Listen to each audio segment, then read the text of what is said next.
all of a sudden find yourself very, very interested in what's going on in the Middle East?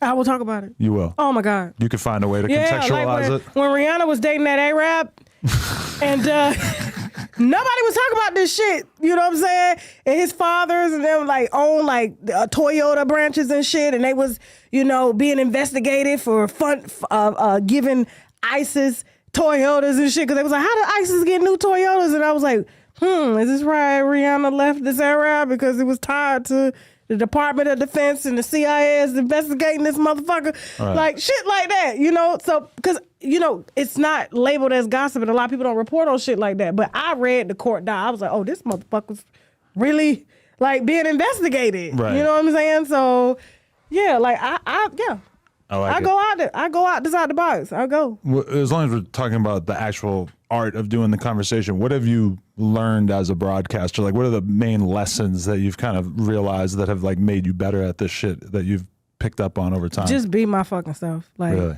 That's your North Star? Yes.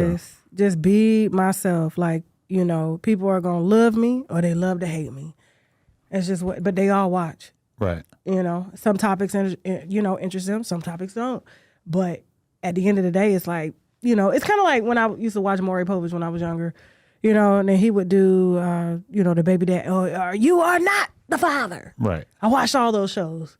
As soon as he had a show, Man or Woman, I wouldn't watch that shit. Mm-hmm. But I still loved Maury. So I'm just waiting for my shows to come around and then I watch him, That's just pretty much how viewers view shows. Right. You have your niche that they like. You stick to that. You can go outside the box sometimes if you want to. But they're not going to stop watching you. Right. They're just not going to watch that episode. Yeah. But when some shit to come up that they like, they're going to watch it.